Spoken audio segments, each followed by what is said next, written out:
On the dry plains in the east of Mali, West Africa, the British agency SOS Sahel is working with the isolated Bobo people to conserve their fragile environment. As part of this project, SOS Sahel has set up a drama unit which is designed to tune in to the mood and views expressed by the villagers. This video describes how development theatre can be used to listen to the community.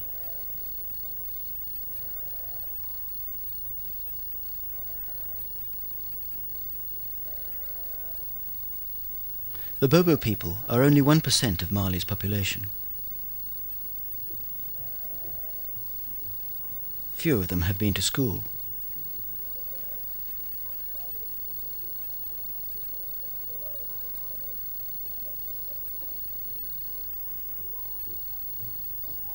Rainfall is uncertain.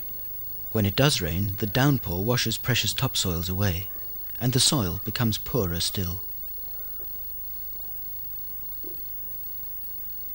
Crops are failing. Many of the trees are dying. And the soil of some villages is turning to sand.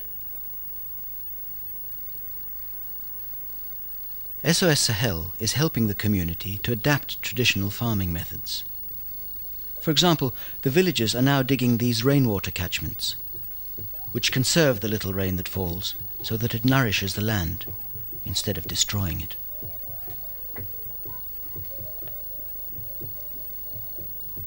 The project also helps the villagers to set up tree nurseries and supports a variety of women's activities.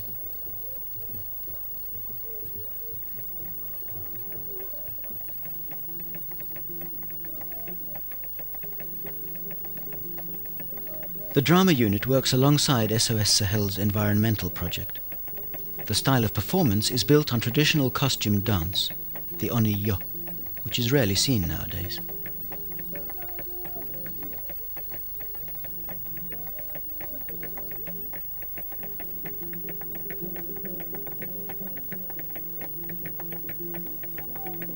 The village performers improvise scenes of their own creation, drawing inspiration from their own lives.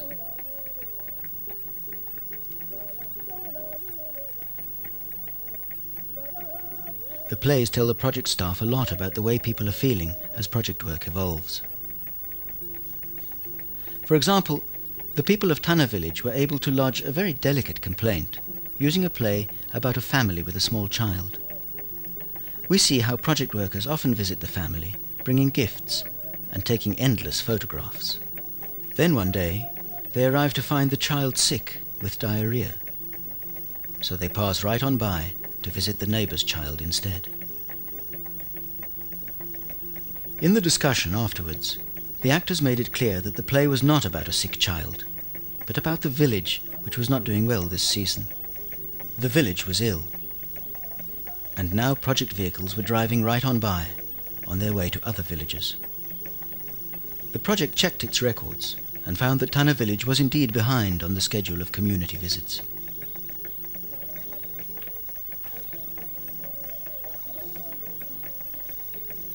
Theatre is fun, and everybody comes to see it. Women, children, elders, youths. Many more than come to village meetings. And in meetings, some people cannot, or even may not, express their views. Without offending tradition, theatre can be a way for some minorities, or young people, or women, to speak out. At first, the women didn't want to perform. Then the men put on a play showing how hard it is to find a good wife, and how they are jilted by their fiancés for any man with more money, or with a car like this man. This was too much for the women of Emberetwe village, so they finally did get up to perform. They showed us the hardships of their life, especially having to share a husband, and drag him home from the beer yard all the time.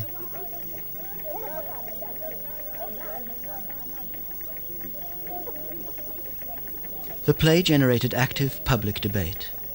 This was unheard of in the past, but now women have begun to attend meetings. And the plays continue.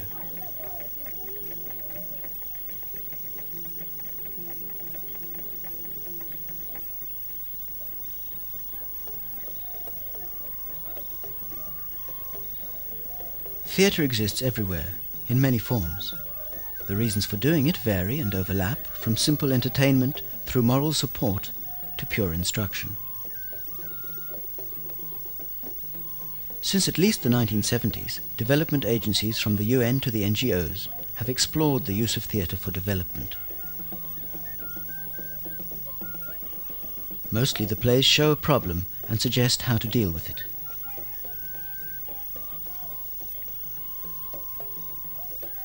In the Sudan, SOS Sahel has experimented with puppets to show how to combat the encroaching desert sands.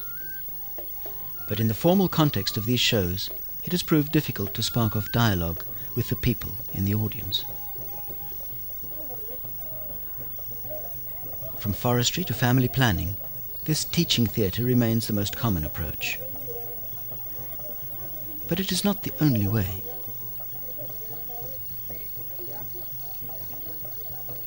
What is different about the approach in Mali is that the plays are a way of listening to the voice of the village, through the performers, as well as through the reactions of their audiences. This feedback provides an ongoing, participatory evaluation of the project's work.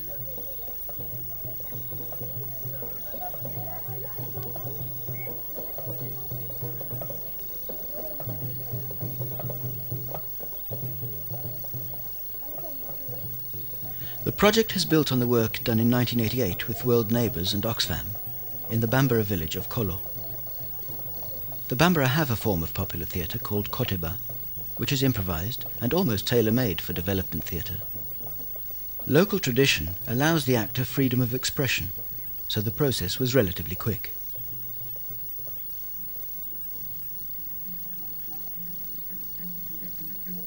Unlike the Bambara, the Bobo people have no tradition of theatre as we know it. When we began to talk about theatre, the chief of Tana village replied with a proverb. "If someone asks you to make a rope out of sand," he said, "you better ask to see the old one first." Nevertheless, the volunteers soon invented their own form of theatre, which was a blend of traditional dance and improvised scenes. It came to be called teatrillo.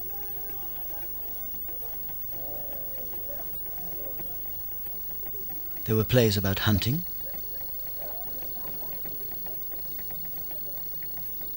health problems like this goiter,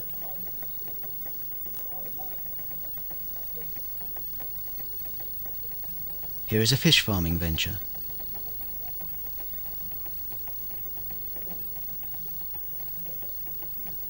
from the very beginning, there was a lot of information to be read between the lines of the plays, as in the numerous performances about deception and duplicity, even between members of the same family. One of the first plays performed by Tana village was about the spiteful farmer who has finished bringing in his harvest using a donkey cart, but won't lend the cart to his brother, because the brother has refused to lend out his new plough. As a result, the brother's harvest is still stacked in the fields where it is ravaged by the cattle of the wandering Fulani herdsmen. Here they are. A true story, we were told, and this theme of conflict and mistrust recurred persistently in numerous plays.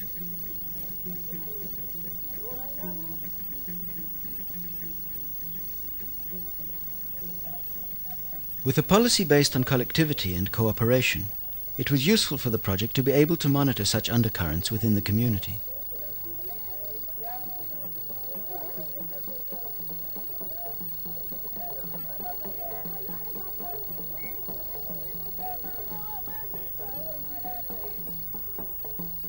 The project staff helped to identify key issues and would sometimes ask for a play about a given topic.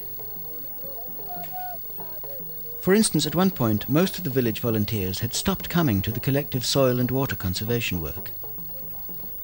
So we asked them to show us, in performance, what could be holding them back. The play they presented showed the whole history of project involvement with the village, and how they were keen to do the conservation work, but they had their taxes to cope with, as well as the inordinate fines the forestry police were imposing on the villagers. Instead of the volunteer work, they needed to make mats and hats and tools to be sold in the market. The play complained that the project should protect them from the forestry department's militaristic ways. After that performance, meetings were held with the village and the project staff, and together they did find a solution to the poor attendance. What is more, the elders also began to initiate plays, cautionary tales calling for solidarity in the village. Here is a lion who was able to separate these 3 cows, so as to eat them one by one. SOS Sahel was able to use plays like this to negotiate an agreement with the local forestry department to leave the project villagers out of their circuit, allowing our more people-centered experiment a chance to bear fruit.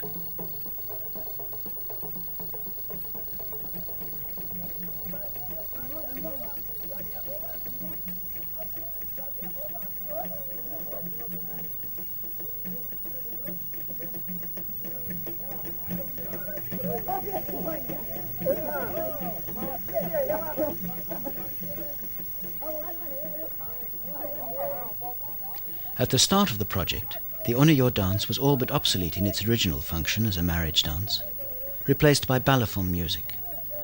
And the people of Tana and Emberetwe village were delighted to find a reason to revive it.